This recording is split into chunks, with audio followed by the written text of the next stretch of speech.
Hi everyone, I am Anjali, you are watching एके clear concept. आज का टॉपिक है अलंकार, जो परीक्षा के व्यू से बहुत ही ज़्यादा इम्पोर्टेंट है। डीएलएड एग्जाम में ये इससे 8 क्वेश्चन आए थे, सो इसका वेटेज बहुत ही ज़्यादा है, मोस्ट इम्पोर्टेंट टॉपिक है। आज हम लोग पूरी तरह से सीख लेंगे, दोबारा देखने की ज़रूरत नहीं होगी।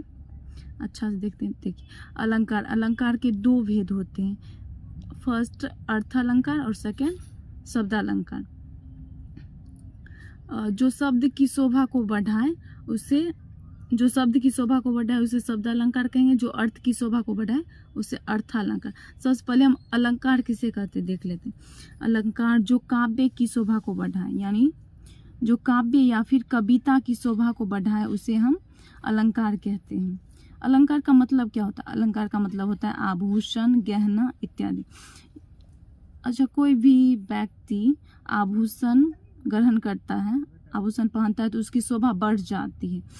तो जैसे आदमी की शोभा बढ़ाता है आभूषण, उसी तरह कविता का शोभा जो है अलंकार बढ़ाता है। फर्स्ट है अर्थ अलंकार, को हम लोग पढ़ेंगे। वह अलंकार जो किसी अर्थ की शोभा को बढ़ाए, उसे अर्थ अलंकार कहेंगे। देखिए, इसका अर्थालंकार का भेद है उपमा अलंकार। फर्स्ट है उपमा अलंकार, इसे हम देखते हैं। जब पंक्ति में योजक चिन्ह, इसको बोलते हैं योजक चिन्ह आए, और जब पंक्ति में योजक चिन्ह आए और इसके पीछे योजक चिन्ह के साथ से, योजक चिन्ह के साथ सा, योजक चिन्ह के साथ ही सी जैसे आदि लगा हो, तो हम समझ जाएंगे कि यह उपमा अलंकार का उदाहरण है। ध्यान रखना है कि दोनों चीज, योजक चिन्ह और साथ से सी साथ में आए तब उपमा अलंकार होगा। उदाहरण देख लेते हैं, चलिए। चांद सा सुंदर मुख, देखिए इसमें योजक चिन्ह के साथ सा लगा है, तो ये उपमा अलंकार का उदाहरण हो गया। इसका मीनिंग हुआ चांद के जैसा सुंदर मुख। चलिए, चंद्रमा सा क्रांति में मृदु कमल सा कोमल महा, इसमें बोल रहा है कमल सा कोमल, इसमें चंद्रमा सा क्रांति में तुलना कर रहा है। उपमा का मतलब होता है कि तुलना करना, किसी व्यक्ति को तुलना कर रहा है चंद्रमा से कि वह चंद्रमा के जैसा, उसका मुंह जो है चंद्रमा के जैसा है। इससे भी आप पकड़ सकते हैं कि जब तुलनात्मक आ जाए, अक्सर चंद्रमा से तुलना होता है, और देख लीजिएगा हमेशा चंद्रमा से दिया रहता है। नेक्स्ट पे आएंगे, जब तुलनात्मक आए तो उपमा, और ये तो है ही ट्रिक है, योजक चिन्ह के साथ सा से सी आए तो उपमा अलंकार। नेक्स्ट पे आएंगे सेकेंड है हमारा रूपक अलंकार। जब पंक्ति में दो शब्दों के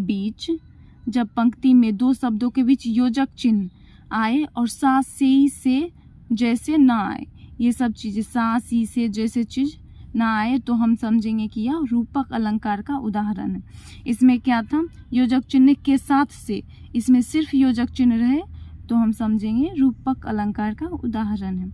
इसका एग्जाम्पल देखिए, चरण रूपी कमल, चरण के जैसा, कमल के जैसा चरण, इसमें भी देखिए योजक चिन्ह है, इसमें देखिए सा से सी नहीं आया है तो यह रूपक हो जाएगा। बीती विभावरी जागरी, ये भी रूपक का उदाहरण हो जाएगा।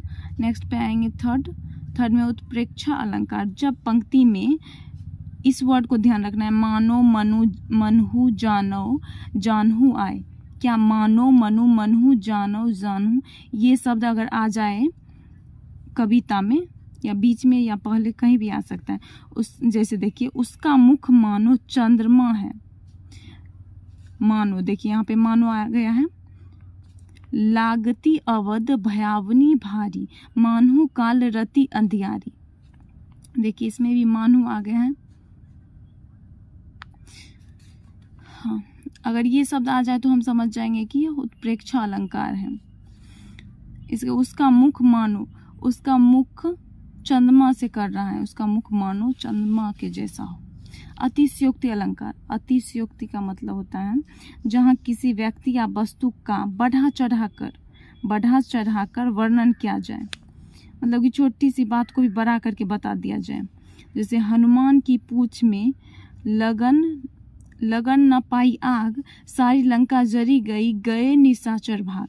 या ऐसा हो सकता है कि हनुमान जी के मतलब पूंछ में आग लगने से पहले ही लंका जल गया और सारा निशाचर यानी कि राक्षस भाग गए। ऐसा नहीं हो सकता, लेकिन ये भी बढ़ा चढ़ा कर बोल दिया गया है कि बिना आग लगे ही पूरा लंका जला दिया गया।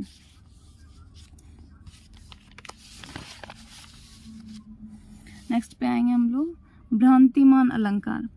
जहां भ्रम की स्थिति पैदा हो, जहां भ्रम की स्थिति पैदा हो उसे भ्रांतिमान अलंकार कहें।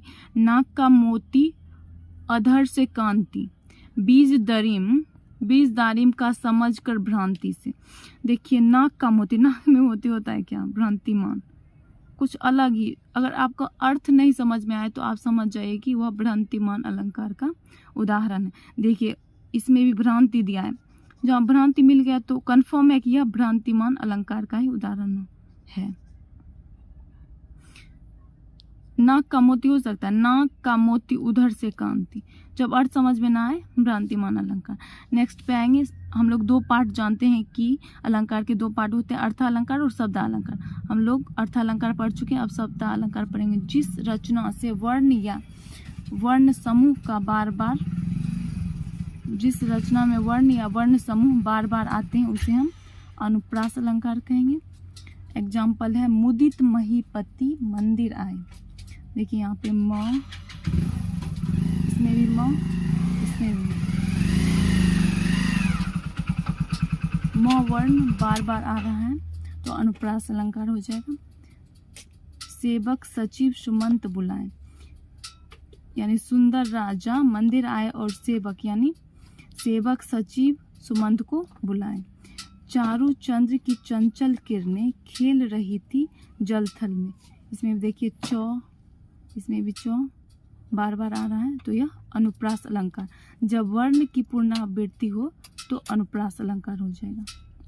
नेक्स्ट है यमक अलंकार। जिस रचना में एक ही शब्द 2 या 2 से अधिक बार आए और हर बार उसका अर्थ अलग अलग हो। एक ही शब्द बार बार आए बट उसका अर्थ अलग अलग हो तो वह यमक अलंकार हो जाएगा। जैसे जेते तुम तारे, तेते नभ में ना तारे। यहाँ पर तारे का अर्थ हो गया उद्धार करना, इस तारे का मतलब हो गया तारा, स्टार। जितना उद्धार तुम किए उतना तारा भी नहीं है आकाश में, इसका अर्थ ये हुआ। काली घटा का घमंड घटा, इस घटा का मतलब हो गया बादल और इसका मतलब हो गया कम। काली बादल का घमंड घट गया, इसका अर्थ ये हो गया। 2 बार देखिए घटा आया लेकिन दोनों का अर्थ अलग अलग है तो यह यमक अलंकार का उदाहरण हो जाएगा। नेक्स्ट थर्ड पे आएंगे श्लेष अलंकार। जहाँ एक ही शब्द के अनेक अर्थ निकलते हो, शब्द एक ही हो और अर्थ अलग अलग निकले तो उसे हम कहेंगे श्लेष अलंकार। जो रहीम गति दीप के कुल कपूत की सोय, 12 उजियारे करे बढ़े अंधेरो होए। इसका एग्जाम्पल ये हो जाएगा। नेक्स्ट आएंगे पुनरुक्ति अलंकार। पुनः, इसको तोड़ेंगे तो पुनः जोर उक्ति। पुनः मतलब होता है दोबारा, उक्ति मतलब कथन। यदि वाक्यांश दोबारा आए तथा अर्थ ना बदले, जब वाक्य दोबारा आए और अर्थ ना बदले तो उसे हम पुनरुक्ति अलंकार कहें। जैसे धीरे धीरे रे मन, धीरे धीरे सब कुछ होए। यहाँ पर देखिए सेम अर्थ हो रहा है, धीरे धीरे का मतलब धीरे धीरे ही है यहाँ पे दोनों में। नेक्स्ट आएंगे वक्रोक्ति अलंकार। लक्ष्मी जी ने कहा पार्वती से शंकर के बारे में, कहा गया कि भिखारी अब किसके बेटी को मांगने गया है। लक्ष्मी जी बोल रही है पार्वती को कि पार्वती शंकर के बारे में बोल रही है। भिखारी अब किसकी बेटी को मांगने गया है, शंकर के बारे में बोल रहे हैं कि भिखारी अब किसकी बेटी को मांगने गया। तभी पार्वती ने कहा तुम्हारा वाला कौन सा कम है, तुम्हारा वाला कौन सा कम है। वो यानी विष्णु गया है बलि के द्वार धन पात मांगने के लिए, यानी कि टेढ़ा वो उसको बोली, वो उसको टेढ़ा बोल रही है। तो ये वक्रोक्ति का उदाहरण हो गया। एक बार रिपीट कर लेते हैं हम लोग।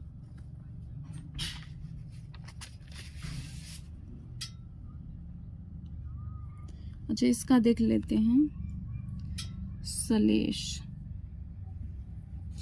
सलेश इसका अर्थ जो रहीम गतिदीप की कुल कपूत सोए 12 उजियारे करे बढ़े अंधेरो होए। जब दीप जलाता है या जब दीप जलाया जाता है तो उजाला हो जाता है। उसी तरह बचपन में बच्चों का होना खुशनुमा माहौल कर देता है। सलेश का उदाहरण है, बच्चों का होना खुशनुमा माहौल कर देता है। तथा जिस तरह दीप बुझ जाती है तो अंधेरा हो जाता है, उसी प्रकार पुत्र बड़ा होता है तो घर में अंधेरा सा होने लगता है। मीन्स कि बड़ा होता है तो पेरेंट्स का बात नहीं मानता है, इसका ये अर्थ हो गया। भ्रांतिमान तब होगा जब भ्रम उत्पन्न हो, अनुप्रास में अक्षर यानी कि वर्ण बार बार रिपीट हो तो अनुप्रास होगा। यमक, यमक में आपका हो जाएगा जब शब्द एक से अधिक बार आए और उसका अर्थ अलग अलग हो, जैसे घटा, दोनों घटा का अर्थ अलग अलग हो गया। सलेस, सलेस यानी कि जो जुराब यानी कि चिपका हुआ होता है, इसका अर्थ जुराब महसूस, जैसे रहीम गति द्वीप के, वही जो रहीम गति जो दीप का है उसी प्रकार पुत्र का भी लक्षण प्रतीत होता है, इसलिए चिपका हुआ दोनों शब्द लग रहा है। पुनरोक्ति, पुनः युक्ति, बार बार धीरे धीरे देखिए, धीरे धीरे रे मन धीरे सब कुछ हो, सेम चीज बार बार बोला जाए। पुनरोक्ति अलंकार जो टेढ़ा बोला जाए। आज के वीडियो में बस इतना तक ही। समझ में आया हो तो like, subscribe and share. Thanks for watching.